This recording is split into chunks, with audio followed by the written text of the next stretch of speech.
सबसे बड़ा चुनौती जल संसाधन हमारे लिए है। और पूरे देश की बात करूं तो भारत दुनिया की जनसंख्या का 18% शेयर रखता है, वहीं लैंड 2% और जो जल स्रोत हैं, जो वाटर रिसोर्सेज हमारे देश के पास मात्र 4% हैं। ये हमारे लिए चिंता का विषय है कि हम राजस्थान और देश भर के लोगों को ये पानी के लिए हम क्या हमारे आगे स्रोत हैं, क्या हमारी चुनौतियाँ हैं। केंद्र सरकार ने, CWC ने समय समय पर जो योजनाएं बना करके सर्वे पूरे देश में ग्लेशियर्स का हुआ है, जल स्रोतों का हुआ है। ये पानी का संकट सरकार चाहे किसी भी राजनीतिक दल की आए, पानी का संकट डे बाय डे बढ़ना है। इसकी योजना कैसे बने, इसको राजस्थान में हम कैसे ज़्यादा से ज़्यादा एक एक बूंद का हम कैसे फ़ायदा लें, इस पर हमें विचार करने की ज़रूरत है। जहाँ केंद्र ने, जहाँ हमारा अभी CWC का जो कि जल शक्ति मंत्रालय ने सर्वे पर कैपिटा वाटर अवेलेबिलिटी पर कराया है, वर्ष 1951 में 5247 पर कैपिटा वाटर अवेलेबिलिटी थी, जो आज 2021 में मात्र 1486 रह गई है। जो आंकलन वर्ष 2031 के लिए है वो 1367 क्यूबिक मीटर पर कैपिटा है, जिस पर हमें चिंता करनी चाहिए। सेंट्रल ग्राउंड वाटर बोर्ड की जो बात करें, पूरे देश भर में मैं माननीय सदस्य सभी 200 के 200 विधायकों को निवेदन करता हूं कि केंद्र सरकार ने पैसा खर्च किया है। रिपोर्ट डिस्ट्रिक्ट वाइज हमारे वेबसाइट पे चढ़ी है, आप एक एक विधानसभा में बैठकर ये देख सकते हैं कि आपका वाटर लेवल में पिछले 10 सालों पर हम कहां स्टैंड कर रहे हैं। आज खुशी की बात यह है कि इस प्रयासों के साथ 61% जो हमारे कुएं खोदे गए हैं उसमें जल स्तर बढ़ा है, और हम अगर और गंभीरता से इसके ऊपर काम करेंगे तो हमारे भूजल के सुधार हो सकता है। प्रधानमंत्री कृषि सिंचाई योजना का जो माननीय प्रधानमंत्री मोदी जी ने काम किया, इसमें 99 कामों को शॉर्टलिस्ट किया गया, जिसमें राजस्थान के भी कई काम इसमें शामिल हुए। 50 प्रोजेक्ट हमारे देश भर में पूरे हो चुके हैं, जिसका फायदा ये हुआ 24.35 लाख हेक्टेयर जमीन आज इरिगेशन सिंचाई की हमारी बढ़ी है। और इसी के साथ साथ प्रधानमंत्री जी ने 93,068 करोड़ रुपया इसको एक्सटेंड करते हुए आगे सरकार ने दिया है। मोर क्रॉप पर ड्रॉप का नारा जो केंद्र सरकार ने दिया है, एक एक बूंद के साथ कैसे फसल को बढ़ाया जा सके, कैसे उसकी प्रॉपर यूटिलाइजेशन हो, क्योंकि पुअर इरिगेशन एफिशिएंसी का जो आंकड़े हैं, ओवरऑल जो भारत की शेयर है वो 38% हम एफिशिएंसी पे स्टैंड कर रहे हैं। हमारा ज़्यादातर पानी व्यर्थ जा रहा है। और अगर जो लाइनिंग, नहरें, पक्के खाड़े, पक्की नहरों की बात करें, स्वामीनाथन रिपोर्ट को अगर आप अध्ययन करें और उसके बाद की रिपोर्ट्स को अध्ययन करें तो लाइनिंग के कार्य से 22.5% हम इसके ऊपर पानी की छिज्जत को रोक सकते हैं, वाटर लॉस को रोक सकते हैं। और जब जब भी हमारी सरकार आई है इसमें भरपूर इसका सहयोग किया गया, बजट आवंटित किया गया। ऑप्टिमम क्रॉप प्लांट के लिए और जो डाइवर्सिफिकेशन ऑफ क्रॉप का जो आइडिया हमें स्वामीनाथन रिपोर्ट में दिया गया, हमारा ये फोकस होना चाहिए कि कम पानी से ज़्यादा फसलें लेने वाले राजस्थान को, सरसों को 100% अगर हम MSP पे खरीद करें तो हम गेहूं जो 7 पानी से पलता है और सरसों 3 पानी से पाली जा सकती है, ऐसी फसलों पर हम फोकस करें ताकि हम अपना पानी कम से ज़्यादा काम ले सकें। माइक्रो इरिगेशन का जो स्टेटस पूरे भारत का है, केंद्र सरकार ने विभिन्न योजनाओं के तहत इस पे पानी के लिए पैसे दिए हैं, पर जहां हमारे देश में पोटेंशियल और कैपेसिटी जो टारगेट हमारा है वो 70 लाख मिलियन हेक्टेयर का है, पर अभी तक हम मात्र 10 लाख मिलियन हेक्टेयर पर पहुंच पाए हैं, जिस पर हमें बहुत काम करने की आवश्यकता है। इसके लिए जो शेयर अभी राजस्थान का, अब पूरे देश में देखा जाए तो राजस्थान इसमें अव्वल नंबर पे है। हम पूरे माइक्रो राजस्थान 17.9%, आंध्र प्रदेश 0.5%, महाराष्ट्र 15.1%। और जहां ड्रिप इरिगेशन की बात करें तो आंध्र प्रदेश पूरे देश में लीडिंग नंबर पे अगर कोई है तो आंध्र प्रदेश 24.1 पे, और वहीं स्प्रिंकलर में राजस्थान पूरे देश में नंबर 1 पे है 29.4 पे। और मैं हमारी सरकार का धन्यवाद देता हूं कि उन्होंने स्प्रिंकलर्स के लिए करोड़ों रुपए का प्रावधान किया है। वहीं माइक्रो इरिगेशन के नाम पे माइक्रो इरिगेशन का जो सर्वे हुआ है इसका फायदा कैसे होगा, केंद्र सरकार ने 5892 किसानों पर यह सर्वे करके ये जो नतीजे आए हैं इसमें 40 से 50% हमारा प्रोडक्शन बढ़ा है और 42% किसानों की आय बढ़ी है। तो हम माइक्रो इरिगेशन राजस्थान की जरूरत है, आगामी सालों में हमें इस पर काम करना चाहिए। और जो बजट हमारा 2024-25 का माननीय मुख्यमंत्री भजनलाल जी शर्मा जी के नेतृत्व में जो बजट आज राजस्थान में मिला है, उसके आंकड़े हम सबको खुश कर रहने वाले हैं कि 50,000 करोड़ रुपया इरिगेशन के लिए निकालना, ये राजस्थान की हिस्ट्री में पहला बजट है जिसमें 50,000 करोड़ रुपया सिंचाई पानी के लिए आया है। आज ERCP की बात करें तो लंबे अरसे से बहुत से जिलों के पूरे राजस्थान की मांग थी, बहुत सी सरकारें आई, बहुत सी सरकारें गई, कभी वो पक्ष इधर था, हम कभी उधर थे, पर इसके ऊपर जो काम आज की सरकार ने चंद दिनों में किया है, ये भी अपने आप में एक काबिले तारीफ है। आज भजनलाल जी के नेतृत्व में जहां 90% शेयर के अंदर सरकार देगा, राजस्थान को इसका बोझ नहीं उठाना पड़ेगा और मुझे उम्मीद है कि इसका काम हम इसी कार्यकाल में पूर्ण करेंगे। एक तरफ भजनलाल जी की सरकार है जिन्होंने पहले क्वार्टर में इसका काम शुरू करके आज पूरे राजस्थान को सौगात दी है। एक तरफ जादूगर जी के बजट के आंकड़े थे, 2019-20 में जादूगर जी ने तो कुल जहां हमने 50,000 करोड़ दिया है, जादूगर जी ने 4675 करोड़ का मात्र प्रावधान किया था, उसमें भी थोथी घोषणाएं थी। और पॉइंट नंबर 68 में जहां 19-20 के बजट में उन्होंने इसको नेशनल प्रोजेक्ट बनाने की बात कही और उसके बाद 1920-21 के बजट में नेशनल प्रोजेक्ट के बाद इसकी इंग्लिश चेंज होकर टॉप प्रायोरिटी हो गई और 21-22 के बाद ERCP को हम प्रतिबद्धता दिखा दी। पिछले 3 बजट में एक पैसे की बात नहीं की, सिर्फ और सिर्फ कागजों का जाल दिखाया। और जो हमारी IGNP है उसमें 1200 करोड़ के मुंगेरी लाल के हसीन सपने जादूगर जी ने राजस्थान को दिखाए, एक नया पैसा IGNP के नहर के ऊपर नहीं लगा। इसी तरीके से जादूगर जी का बजट 2022-23 के पॉइंट नंबर 140 में 9600 करोड़ की घोषणा की, 96 पैसे भी उस पे ERCP के नहीं लगाए, करोड़ों की घोषणा करने का काम किया। और बजट 22-23 में ही गंग नहर, जो गंगानगर की जीवनदायिनी नहर के ऑटोमेशन के लिए 1153 करोड़ की थोथी घोषणा की, आज तक उस पर एक पैसा नहीं लिया। आज हमारी सरकार ने ऑटोमेशन के जो CWC से अप्रूव करा करके 795 करोड़ का बजट उसमें सैंक्शन है। मैं जन संसाधन मंत्री जी से मांग करता हूं कि ऑटोमेशन से पहले हमारी गंग नहर के लिए अगर आप बालेवाला हेड से खक्खा हेड, जहां पंजाब से पानी गंगानगर एंटर होता है, दोबारा रीलाइनिंग हो जाए तो मात्र 400 करोड़ का खर्चा आएगा। ऑटोमेशन चाहे बाद में हो जाए, हमारी मांग है कि पहले नहर की रीलाइनिंग हो, हम चोरी से बच सकें, हम छिज्जत से बच सकें। इसके अलावा फिरोजपुर फीडर की बात करूं तो माननीय जादूगर जी के बजट में 2022-23 में पॉइंट नंबर 144 में 200 करोड़ की घोषणा की और आज तक एक पैसा नहीं लगा।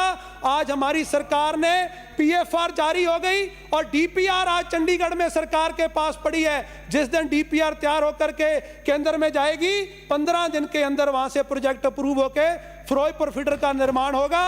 इसके अलावा बजट 2023-24 में ERCP को 13,000 करोड़ के काम हाथ में लेने प्रस्तावित। ये बजट जो इन्वर्टेड कॉमास में जो बजट में लिखा है वो आपके सामने आंकड़े प्रस्तुत कर रहा हूं, एक पैसा नहीं लगा। आज 174 नंबर पॉइंट में IGNP पे फिर से 1450 करोड़ के जीवनदान की थोथी घोषणा भी इनकी सरकार ने करने की घोषणा की। तो मैं इस पर यह कहना चाहूंगा कि पाकिस्तान के एक शायर ने कहा है कि रावी विचों वगियां 3 नहरां, रावी विचों वगियां 3 नहरां, 2 सुक्कियां ते 1 वगे ही ना, जेड़ी वगदी ओदे च नहावन 3 बंदे, 1 डुब गया ते 2 लभे ही ना। कि रावी में से 3 नहरें निकली, 2 में पानी नहीं और 1 वगे ही ना, और उसमें नहाने वाले 2 डूब गए और 1 मिले ही ना। ये आपके बजट की असलियत है, ये आपकी सच्चाई है। और मैं सरकार से, कोई भी सरकार बने स्पीकर महोदय, मैं आपसे निवेदन करता हूं कि उसके बजट का रिपोर्ट कार्ड बने। कम से कम इसने घोषणा कितनी की, कितने % उसकी अचीवमेंट है, क्या जनता को आईना दिखाया और सच्चाई क्या है, ऐसा रिपोर्ट कार्ड हर सरकार का बनना चाहिए, वो चाहे हम हो और चाहे ये हो। मेरा आपसे निवेदन है। वहीं यमुना जल संबंधी हरियाणा से 3 जिले चूरू, सीकर, झुंझुनू के लिए जो MOU हुआ है, इसके नतीजे भी हमारे लिए बहुत अच्छे आएंगे और हमें पानी मिलेगा। IGNP का, IGNP जो हमारे दुनिया की सबसे लंबी नहर है, आज उसके लिए पिछली वसुंधरा राजे जी की सरकार में 2400 करोड़ का बजट आवंटन कर उसकी पूरा काम किया गया। और उसके अलावा आज की हमारी सरकार ने फेज 2 के लिए 1430 करोड़ का बजट देकर के पूरे राजस्थान के हमारे मरुप्र क्षेत्र को इसमें निहाल किया है। मैं उनका धन्यवाद देना चाहता हूं। और पिछली सरकार में मैंने याद है, मैं मुख्यमंत्री जी को हमारे लोहगढ़ हेड पे लेकर गया, सरंद फीडर की हालात दिखाई और पूरे सिंचाई विभाग के अधिकारियों के सामने हमारी मुख्यमंत्री जी ने आदेश दिया, जो सरंद फीडर का 10% हिस्सा मात्र राजस्थान में हिस्से में आता था, वो जादूगर जी उस फाइल पर 5 साल बैठे रहे और साइन नहीं किए, मात्र 10% शेयर नहीं दिया। हमारी सरकार ने जहां सरंद फीडर के लिए पैसा आवंटित हुआ, उसके साथ साथ साधु शहर और संगरिया विधानसभा को सिंचित करने वाली केएसडी नहर के 100 करोड़ रुपया देकर निर्माण कराया गया। आज जहां आईजीएनपी के फिरोजपुर फीडर की, इसकी राजस्थान फीडर की बात करूं तो मेरा जल संसाधन मंत्री जी से आग्रह है कि आज हमने आरडी नंबर 179 से लेकर के 496 तक जो पंजाब का हिस्सा है, टोटल 97 किलोमीटर की जो हमने काम डीपीआर बन के तैयार है, उसमें 15 किलोमीटर आज काम शेष है। पर जो शुरुआत के 36 किलोमीटर हैं, जहां सतलुज हरिके डैम से पानी निकल के आता है, जब तक हम शुरुआत के उन नहर की लाइनिंग को सही नहीं करेंगे, हम कभी उसका फायदा नहीं ले पाएंगे। शुरुआत में जहां से पानी निकलना है, वहां हमें उसको दुरुस्त करने की सबसे पहली प्राथमिकता हमारी होनी चाहिए। इस पर भी हमें आगे काम करने की जरूरत है। जहां फिरोजपुर फीडर की मैंने बात कही, 200 करोड़ की घोषणा करके पूरा गंगानगर जिला लाभान्वित हुआ है। लिंक नहर में आपका ध्यान आकर्षित करना चाहता हूं, आईजीएनपी और गंग कनाल के बीच में 61 किलोमीटर की लंबी नहर सालों से बंद पड़ी है। वो एक एडिशनल सोर्स है। जब किसी नहर में, गंग कनाल में रीलाइनिंग हो, पानी की कटौती आए, तो उस 61 किलोमीटर नहर का रख रखाव मेंटेनेंस की जाए ताकि हम वहां से पानी ले सकें। ये हमारे दोनों जिलों की बहुत बड़ी मांग है। और पक्के खाड़े, हमारे वाटर कोर्स जो पहले कभी 70-30 की रेशो हुआ करती थी, 30% किसान देते थे, 70% सरकार देती थी। उसके बाद ये 90-10 हुआ, पर हमारी भाजपा की सरकार ने 100 का 100% अनुदान देने का काम किया, तो पहली बार हुआ और सारे खर्चे का वहन सरकार ने किया।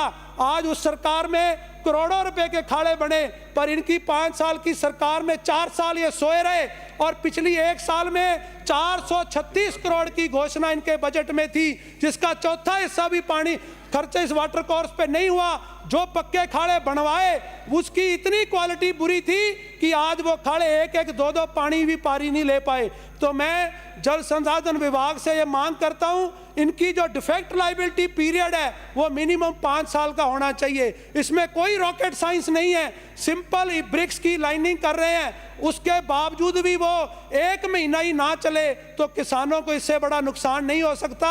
और ना ही विभाग जिसके लिए बजट दिया है उसके बाद वो दोबारा बना सकता है। जितने खाड़े बने थे, आज 6 महीने इनकी सरकार गए नहीं हुए, सारे टूट गए और वो सारे दोबारा रिपेयर कराने पड़ रहे हैं। मैं बेनती करता हूं कि सरकार इसके लिए हमें अतिरिक्त बजट दे और मुख्यमंत्री जी से उम्मीद करता हूं कि गंगानगर और भाखड़ा कैनाल के सारे खाड़े पक्के होने चाहिए। पक्की डिग्गियों की जहां बात है, पक्की डिग्गियां पूरे राजस्थान के लिए सबसे बड़ा हमारा जल संरक्षण के लिए मुख्य मुद्दा है। जो कृषि आयुक्तालय की दिशा निर्देश में पॉइंट नंबर 8.5 पे लिखा है, जब तक आपकी फाइनेंशियल स्वीकृति नहीं आएगी तब तक हम आपको एडम अप्रूवल भी नहीं देंगे। मेरा आप सदन से मांग है, आप पिछली सरकार का, अगर गत सरकार का देखा जाए तो पूरे 5 सालों में जितने आवेदन आए उसका मात्र 12.36% इन्होंने किसानों को डिग्गियों पर अनुदान दिया। इस हिसाब से तो लोग 20-20 साल तक इंतजार करते रहेंगे। मेरी मांग है सरकार से, आप जितने अनुदान पेंडिंग पड़े हैं सारे के सारे किसानों को लाभान्वित करो, पैसा दो ताकि लोग कम पानी में खेती कर सकें। आज 8.5 नियम में जो लिखा है, आप उसको जब किसान आवेदन करे 15 दिन के भीतर वहां अधिकारी समीक्षा करके वो डिग्गी निर्माण कर सके। जब सरकार के पास बजट का प्रावधान हो आप तब दे दें, पर जो किसानों ने डिग्गी निर्माण कर ली कोई भी सरकार उसको 1 पैसा नहीं देती। इसमें नियम में संशोधन की आवश्यकता है। मेरा निवेदन है, भाखड़ा नहर प्रणाली का जो क्रेस्ट लेवल है आरडी नंबर 496 पर भाखड़ा के पूरा पानी उसको वहाँ लेवल मेंटेन करना पड़ता है, पॉन्ड लेवल को ऊपर करना पड़ता है। अगर क्रेस्ट लेवल तोड़ करके हम बरोबर कर दें नीचे आईजीएनपी पे, तो भाखड़ा नहर प्रणाली जिससे 5 विधानसभाओं को पानी मिलता है, हम कम से कम उसको पानी इजीली प्रदान कर पाएंगे। ओल्ड भाखड़ा कनाल बहुत सालों से ये मुद्दा पेंडिंग है और वहाँ हरियाणा इसका बैक फ्लो का फायदा लेता है। जैसे ही आईजीएनपी में पानी का स्तर बढ़ता है तो ओल्ड भाखड़ा कनाल से आज की डेट में पिछले 15 सालों से 1 क्यूसेक पानी राजस्थान के इनलेट नहीं हुआ। बैक फ्लो में हमारा पानी 100, 200, 300 क्यूसेक चला जाता है। उसको रोकने का भी हम काम कर सकते हैं अगर हम भाखड़ा कनाल को, ओल्ड भाखड़ा को बंद कर दें। माननीय अध्यक्ष महोदय, मेरी बेनती है, लंबे समय से बेलदार जो गेज लीडर हमारा पहली कड़ी है नहर की, जो नहर का रख रखाव, नहर में बड़े गिरे हुए पेड़, नहर का पटड़ा सुधार, पानी चोरी को रोकने वाला एक कर्मचारी था बेलदार, उसकी सालों से भर्ती नहीं हुई है। उसका खामियाजा हमारी नहरों को भुगतना पड़ रहा है। आज पटड़े पे जाने के लिए जगह नहीं है, आज नहर की कोई सूचना देने वाला नहीं है। कोई आंधी से, तूफान से पेड़ गिर जाए तो नहर टूट जाती है। तो ये भर्तियां भी सरकार को करके बेलदार प्रोवाइड करने चाहिए। लंबे समय से भाखड़ा ब्यास मैनेजमेंट बोर्ड का जब गठन हुआ, राजस्थान और पंजाब सरकार इसमें 50-50 की पार्टनर थी। 1966 में जब पंजाब और हरियाणा अलग अलग हुए तो राजस्थान को उसकी पार्टनरशिप से बाहर निकाल दिया गया। आज लंबे समय से राजस्थान का पंजाब भाखड़ा ब्यास मैनेजमेंट बोर्ड में हमारा मेंबर नहीं है।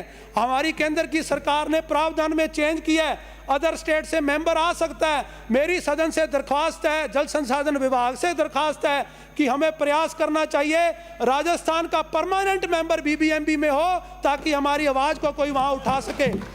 आज मैं स्वर्गीय भैरव सिंह जी शेखावत को याद करना चाहूँगा कि जब उनकी सरकार थी, ये पहली बार नहीं है, 93 से 98 में हम तो छोटे बच्चे थे, पर हमने देखा है उस टाइम पे फ्रैगमेंट का कानून तोड़ा, उस टाइम उन्होंने वाटरमेंट का टैक्स माफ किया, उस टाइम उन्होंने चुंगी टैक्स माफ किया। और मेरा आज आपसे मांग है कि मामला माफ हो ताकि किसानों की जेब ना लूटी जा सके। आज पिछली सरकार ने किसान कल्याण कोष के नाम पर एक फंड क्रिएट किया, कृषि कल्याण सेस के नाम से इन्होंने किसानों की जेब को कतरा है। मैं माननीय सदस्यों से मांग करता हूं, आप जो जिस तरीके का राजस्थान में जितना टैक्स आज की डेट में एप्लीकेबल है, मंडी टैक्स जो मंडी शुल्क है 1.6% ऑन टर्नओवर है। So that is on turnover, that is not a profit और इनकम टैक्स।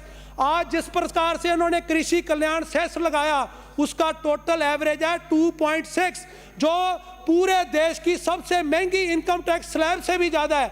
कोई माननीय जो फाइनेंशियल एक्सपर्ट हो, आपको बैठना चाहिए। मेरा आपसे निवेदन है, जो देश में इनकम टैक्स की मैक्सिमम स्लैब है वो प्रॉफिट पे 30% है, जिसका टर्नओवर पे मात्र 1.5% टैक्स बैठता है। आज किसानों पर 2.3 का मतलब है इनकम टैक्स पे भी वो भारी है।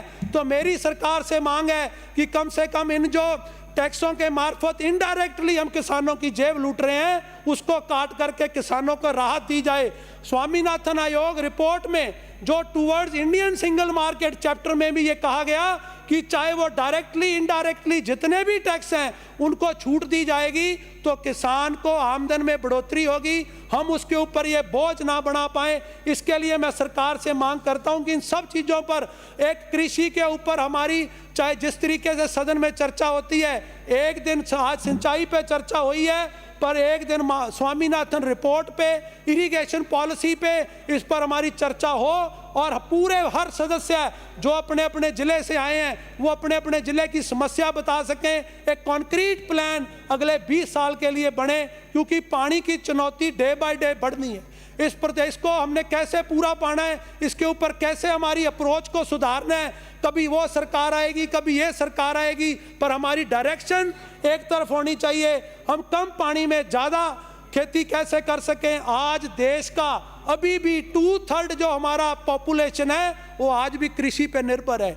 आज मध्य प्रदेश ऐसा प्रदेश है जिन्होंने अपनी कृषि के लिए जो पानी के स्रोतों को सुधार किया, ड्रिप सिस्टम को, कैनाल सिस्टम को, डिग्गी सिस्टम को, स्प्रिंकलर को, इनके सुधार करने का फायदा ये हुआ, जहां पंजाब गेहूं में अव्वल नंबर पे था, आज की डेट में मध्य प्रदेश गेहूं उत्पादन में देश के पहले नंबर पे है। हम भी राजस्थान में जो हमारी फसलें हैं, चाहे हमारी सरसों है, जीरा है, हमारा इसबगोल है, आज जिस तरीके का हमारा खजूर है, पूरे दुनिया में हम बेस्ट खजूर यहाँ पैदा कर सकते हैं। कम पानी में, खारे पानी में खजूर हो सकती है, पर होगा तब जब हमारी सरकारें इसके लिए ध्यान देंगी। खजूरों के प्रति पिछली सरकार ने 1200,000 हेक्टेयर के बारे में बात की कि हम इसके ऊपर, खजूरों के ऊपर काम करेंगे, कोई खजूर पे काम नहीं हुआ। जिस एजेंसी ने सरकार के साथ मिलकर किसानों को खजूरों के पौधे इजराइल से इंपोर्ट करके देने थे, वो ज़्यादा से ज़्यादा उसमें फर्जी निकले और वो सारी हमारा प्लान चौपट हो गया। सरकार का पैसा बर्बाद हुआ, किसानों का समय बर्बाद हुआ, खजूर के प्लांट का रिजल्ट आने में 8-8 साल लग गए। आज जो हमारी भौगोलिक परिस्थितियाँ हैं, वो चाहे जैसलमेर हो, चाहे बीकानेर हो, नागौर हो, इन सारे क्षेत्रों में खजूर के खारे पानी से भी हम पैदावार ले सकते हैं। तो मेरा आपसे निवेदन है, इस पे, इन प्रोजेक्ट्स पे हमें काम करना चाहिए। ड्रिप सिस्टम के माध्यम से गंगानगर हॉर्टिकल्चर का हब है, चाहे वहाँ किन्नू हो, आज गंगानगर में अमरूद हो, अनार हो, तरह तरह की फल सब्जियां हो, हम कम पानी से ज़्यादा पैदावार ले सकते हैं, पर हमें प्लेटफॉर्म, हमें सरकार को देना पड़ेगा। मैं आपकी इतनी मांगे रखता हुआ अब अपने आपने मुझे इजाज़त दी, समय दिया, आप सबका बहुत बहुत धन्यवाद। जय किसान, जय जवान।